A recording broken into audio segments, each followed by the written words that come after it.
Kiai Abdul Malik Al-Din, Al-Hadid, Al-Khalwah adalah mursyid Thariqah Naqsyabandiyah Al-Husainiyah. Muridnya pada saat ini berjumlah sekitar 1 juta lebih yang tersebar di seluruh Nusantara, bahkan negara tetangga seperti Malaysia dan Brunei. Kiai Abdul Malik melakukan pertemuan rutin bersama para jamaahnya setiap Jumat Legi dan 2 minggu setelahnya pada tiap bulan. Sejak menetap di Kalianyar, Lawang Malang, pada tahun 1995 Kiai Abdul Malik membuka praktek pengobatan alternatif hingga sekarang. Awalnya, rokok ini dibuat berkat ilham yang didapat oleh Kiai Abdul Malik saat melakukan sholat istikharah. Saat itu, sekitar tahun 2000, Kiai yang juga mendapatkan ilham agar memproduksi rokok yang bisa dimanfaatkan sebagai obat. Setelah beberapa tahun berlalu, barulah Mei 2005, Kiai kelahiran Sumeneb, Madura ini memulai produksi rokoknya bersama beberapa santrinya.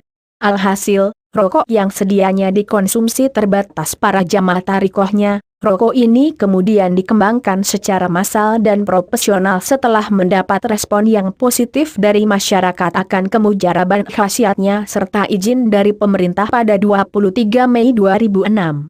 Dengan kata lain, ada 2 latar belakang yang menginspirasi lahirnya rokok terapi ini. Pertama, pengembaraan spiritual yang diyakini sebagai petunjuk Allah Subhanahu wa Ta'ala. Sebab, sejak usia muda Kiai Abdul Malik adalah santri yang menekuni dunia spiritualitas dalam rangka pencapaian ridho ilahi. Pengembaraan spiritualnya dimulai sejak usianya masih 17 tahun. Ketika masih di Madura, Kiai yang lahir 49 tahun silam ini gemar menimba ilmu-ilmu spiritual kepada ulama-ulama besar. Ketika hendak menempuh masa kuliahnya pun Kiai Abdul Malik meminta kepada salah seorang gurunya, Habib Husain. Atas petunjuk sang guru, Kiai Abdul Malik meneruskan pendidikannya di jurusan Teknik Elektro Institut Teknologi Nasional, ITN, Malang.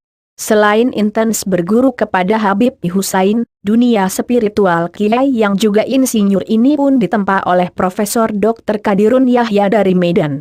Setelah lulus, sembari bekerja sesuai dengan diskursus ilmu yang dimilikinya, Kiai Abdul Malik juga tetap berguru kepada Habib Husain dengan istiqomah. Barulah sejak 2003, secara resmi Kiai Abdul Malik didaulat sebagai pengganti almarhum Habib Husain untuk menjadi mursyid Thariqah Naqsyabandiyah Al-Husainiyah hingga sekarang. Kedua, karena pengalaman medis Kiai Abdul Malik. Sejak 1996 Kiai Abdul Malik mendapat amanat dari Habib Husain untuk mengentaskan selalu membantu meringankan beban orang miskin dan anak yatim sesuai kemampuan.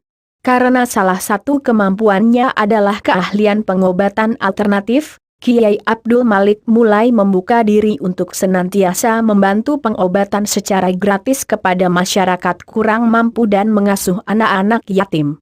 Dari pengalaman inilah Kiai Abdul Malik merealisasikan ilham yang diterimanya dengan meracik ramuan tradisional dikombinasikan dengan tembakau yang kemudian berbentuk rokok terapi ini.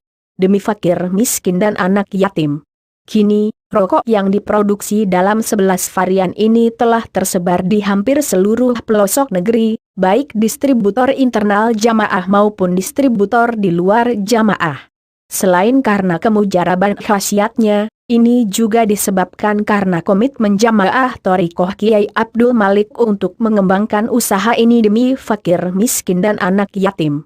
Sejak awal, Kiai Abdul Malik memang berniat agar sebagian hasil penjualan rokok ini dimanfaatkan untuk kegiatan sosial. Selain dapat membuka lapangan pekerjaan bagi masyarakat sekitar, dalam bagian tertentu pihak pengelola perusahaan selalu mendistribusikan hasil penjualannya untuk membantu fakir miskin dan anak yatim secara periodik. Setiap bulan selalu ditransfer sejumlah uang ke beberapa rekening yayasan atas perintah Kiai Abdul Malik.